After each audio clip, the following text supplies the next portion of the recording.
ഈ ഒരു cake milk shake റെഡിയാക്കാനായിട്ട് 2 പീസ് സ്പഞ്ച് കേക്കാണ് എടുത്തിട്ടുള്ളത്. വാനില സ്പഞ്ച് കേക്കാണ് എടുത്തിട്ടുള്ളത്. ഇതിപ്പോൾ ഞാൻ വീട്ടിൽ തന്നെ ഉണ്ടാക്കിയിട്ടുള്ളതാണ്. ഈ ഒരു കേക്കിൻ്റെ റെസിപ്പി ഞാൻ മുൻപേ അപ്ലോഡ് ചെയ്തിട്ടുണ്ട്. നമ്മൾ റെഡിമെയ്ഡായിട്ട് വാങ്ങിയിട്ടുള്ളതാണെങ്കിൽ അതെടുക്കാം. അതുപോലെ തന്നെ വാനില കപ്പ് കേക്ക് വേണമെങ്കിൽ അതെടുക്കാം. നമുക്ക് ഇഷ്ടമുള്ളത് എടുക്കാം. ഇപ്പോൾ വീട്ടിലൊക്കെ കേക്ക് ഉണ്ടാക്കുന്ന സമയത്ത് ഒരു 2-3 പീസൊക്കെ ബാക്കി വരുന്ന സമയത്തൊക്കെ ഉണ്ടാക്കാൻ പറ്റുന്ന നല്ലൊരു ഷേക്ക് റെസിപ്പിയാണിത്. ആദ്യം ഈ കേക്കിൻ്റെ പീസ് ഒരു മിക്സിയുടെ ജാറിലേക്ക് ചെറുതാക്കി മുറിച്ചിട്ട് കൊടുക്കാം. ഇനി ഇതിലേക്ക് ഒരു 1/2 കപ്പ് പാല് നല്ല ഫ്രീസറിൽ വെച്ച് കട്ടയാക്കി എടുത്തിട്ടുള്ളതാണ്. അത് ഇതിലേക്ക് ചേർത്ത് കൊടുക്കാം. ഞാനിപ്പോൾ ഐസ് ട്രേയിൽ വെച്ച് കട്ടയാക്കി എടുത്തിട്ടുള്ള പാലാണിത്. ഇതിൻ്റെ കൂടെ 1 കപ്പ് സാധാരണ തണുപ്പിച്ചെടുത്ത പശുവിൻ പാൽ കൂടെ ചേർത്ത് കൊടുക്കുന്നുണ്ട്. ഷേക്ക് എന്ന് പറയുമ്പോൾ നല്ല കട്ടിയിലായിരിക്കും. അപ്പോൾ നിങ്ങൾക്ക് കുറച്ചൊരു ലൂസ് വേണമെന്നുണ്ടെങ്കിൽ പാലിൻ്റെ അളവ് കുറച്ചുകൂടെ കൂട്ടിയെടുത്താൽ മതി. പിന്നെ ഇതിലേക്ക് ഒരു 2 സ്കൂപ്പ് ഐസ്ക്രീം കൂടെ എടുക്കണം. ഞാനിപ്പോൾ ഇവിടെ സ്ട്രോബെറി ഐസ്ക്രീമാണ് എടുത്തിട്ടുള്ളത്. ശരിക്കും ഈ ഒരു വാനില കേക്കിൻ്റെ ഷേക്ക് റെഡിയാക്കുമ്പോൾ വാനില ഐസ്ക്രീം തന്നെയാണ് ടേസ്റ്റ് കൂടുതലുണ്ടാവുക. പിന്നെ ഫോട്ടോയ്ക്ക് ഒരു നല്ലൊരു ഭംഗി കിട്ടാൻ വേണ്ടിയിട്ട് മാത്രം ഞാനിവിടെ സ്ട്രോബെറി ഐസ്ക്രീം എടുത്തു എന്നേ ഉള്ളൂ കേട്ടോ.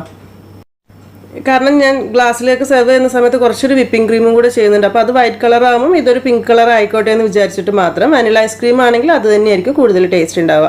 ഇനി ഇതിലേക്ക് കുറച്ചുകൂടി ഒരു മധുരം വേണമെന്നുണ്ടെങ്കിൽ ഒരു 1 ടേബിൾ സ്പൂൺ പഞ്ചസാര ചേർത്ത് കൊടുക്കുക. കൂടുതൽ വേണ്ട, കാരണം കേക്കിന് ഒരു ലൈറ്റ് മധുരം ഉണ്ട്, പിന്നെ ഐസ്ക്രീം ഉണ്ട്. അപ്പോൾ നോക്കിയിട്ട് ചേർത്ത് കൊടുത്താൽ മതി. ഇത് ഇനി നന്നായിട്ടൊന്ന് അടിച്ചെടുത്ത് നമുക്ക് സെർവിങ് ഗ്ലാസ്സിലേക്ക് ഒഴിക്കാം. ഈ ഒരു ഷേക്ക് നമുക്ക് ഇങ്ങനെ തന്നെ സെർവ് ചെയ്യാവുന്നതാണ്. ഞാനിപ്പോൾ എടുത്തിട്ടുള്ള ആ അളവ് വെച്ചിട്ട് ഇതുപോലത്തെ ഒരു 1.5 ഗ്ലാസ് ഷേക്കിനുള്ള അളവാണ് ഉണ്ടാവുക. അപ്പം 1 ഗ്ലാസ് ഇതുപോലെ തന്നെയാണ് വെക്കുന്നത്. അടുത്ത ഗ്ലാസ്സിലേക്ക് ചെയ്യുന്ന സമയത്ത് നമുക്ക് കുറച്ചും കൂടെ ഒന്ന് ഗാർണിഷൊക്കെ ചെയ്ത് റെഡിയാക്കാം. ഈ ഒരു ഗ്ലാസ്സിലേക്ക് കുറച്ചൊരു ബേക്കിംഗ് ചോക്ലേറ്റ് ഒന്നങ്ങ് മെൽട്ടാക്കിയിട്ട് ഗ്ലാസ്സിലൊരു ഇത്തിരി ആക്കി കൊടുത്തിട്ടുണ്ട് ഒരു ഭംഗിക്ക് വേണ്ടിയിട്ട്. അതിൻ്റെ സൈഡിലേക്ക് വേണമെന്നുണ്ടെങ്കിൽ ഇതുപോലെ കുറച്ച് മിക്സഡ് വെർമസെല്ലിയൊക്കെ കിട്ടുമല്ലോ നമുക്ക് കേക്ക് അലങ്കരിക്കാനുള്ളത്. അത് വേണമെന്നുണ്ടെങ്കിൽ ചോക്ലേറ്റ് ഇത്തിരി ഗ്ലാസിൻ്റെ സൈഡിലാക്കി കൊടുത്തിട്ട് ഇതുപോലെ ആക്കിയെടുക്കാൻ കുറച്ചുകൂടെ കാണാനൊരു ഭംഗിക്ക് വേണ്ടിയിട്ട്. ഇനി ഇതിൻ്റെ ഉള്ളിലേക്ക് നമ്മുടെ ഷേക്ക് ഒഴിച്ചു കൊടുക്കാം. ഇതിപ്പോൾ ഒരു കേക്ക് മിൽക്ക് ഷേക്ക് ആയതുകൊണ്ടാണ് ഈ ഒരു ഡെക്കറേഷനും കാര്യങ്ങളൊക്കെ ചെയ്യുന്നത്. ഇതിൻ്റെ മുകളിലേക്ക് ഒരു ഇത്തിരി വിപ്പിംഗ് ക്രീം വൈറ്റ് കളറിൽ തന്നെ അടിച്ച് റെഡിയാക്കി എടുത്തിട്ടുണ്ട്. അതുകൂടെ കുറച്ച് ആക്കി കൊടുക്കാം.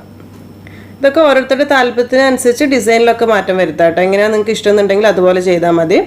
ഇതിൻ്റെ മുകളിലായിട്ട് ഈ പറഞ്ഞതുപോലെ തന്നെ കേക്ക് ഡെക്കറേഷന് വേണ്ടി ഉപയോഗിക്കുന്ന എന്തെങ്കിലും കുറച്ച് ഇട്ട് കൊടുക്കാം.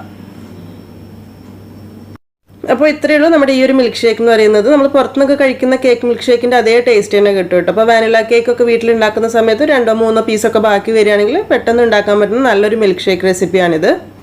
ഇതിപ്പോൾ വാനില കേക്കിന് പകരമായിട്ട് ചോക്ലേറ്റ് കേക്കോ അല്ലെങ്കിൽ റെഡ് വെൽവെറ്റ് കേക്കോ ഏത് കേക്ക് വെച്ചിട്ട് വേണമെങ്കിലും ട്രൈ ചെയ്ത് നോക്കാം. നമ്മൾ പുറത്ത് പോകുന്ന സമയത്തൊക്കെ നല്ല വെറൈറ്റി ആയിട്ടുള്ള കേക്ക് മിൽക്ക് ഷേക്കുകൾ കാണുന്നുണ്ടല്ലോ.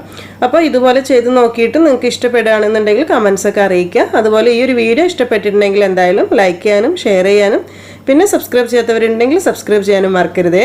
താങ്ക്